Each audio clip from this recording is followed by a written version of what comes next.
আসসালামু আলাইকুম সবাইকে, welcome back to my channel simple life with মিম।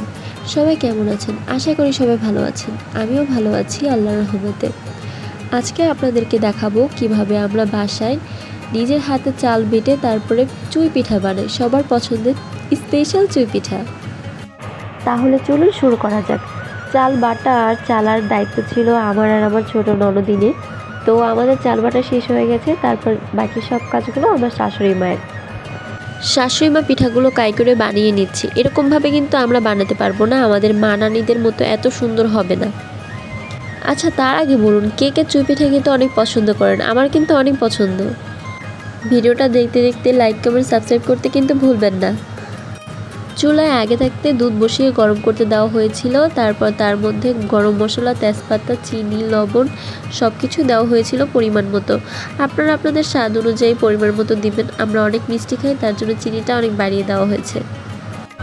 নারকেল দেওয়া হয়েছিল এর মধ্যে, আপনাদেরকে বলতে ভুলে গিয়েছি কিন্তু ভিডিওতে দেখিয়েছি।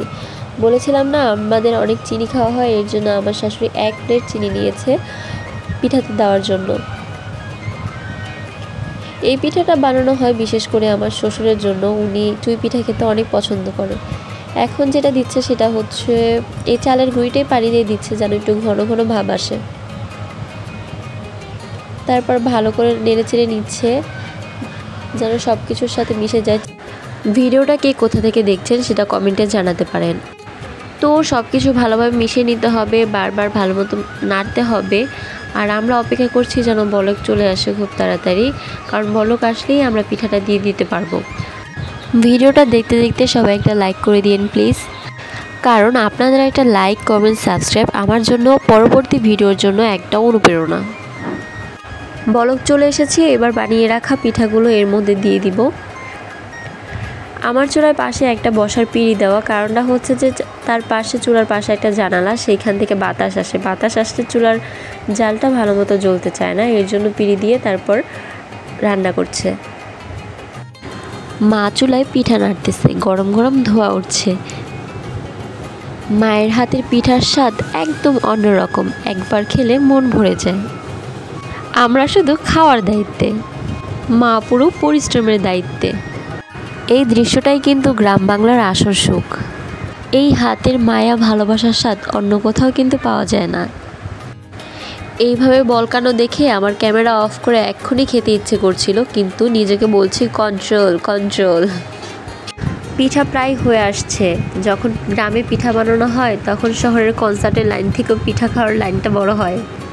পিঠা এত সুন্দর হয়েছে, এত লোভনীয় হচ্ছে, ইচ্ছে করছে যে ক্যামেরার কাজ বাদ দিয়ে আমি এখনই প্লেট হাতে নিয়ে বসে থাকি যে আমাকে এক্ষুনি দাও, খিদে পেয়েছে। একে একে সবার জন্য বেড়ে নিচ্ছে যাতে গরমটা হালকা ঠান্ডা হয়ে আসে আর সবাই খেতে পারে।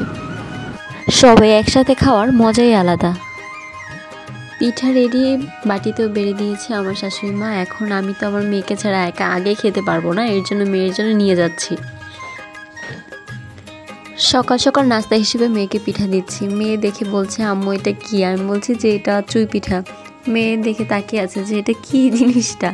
আসলে ছোট মানুষ তো বুঝতে পারছে না, তারপর ও দেখছে, দেখে অনেক খুশি হয়ে গেছে। পিঠার নাম শুনেই ও অনেক এক্সাইটেড ছিল, এর জন্য পিঠার দিকে বারবার তাকাচ্ছিল, কিন্তু পিঠাটা গরম দেখে ও নিজ হাতে খেতে পারছিল না। মাশাআল্লাহ, বাচ্চারা খুশি হলেই মায়েরা খুশি।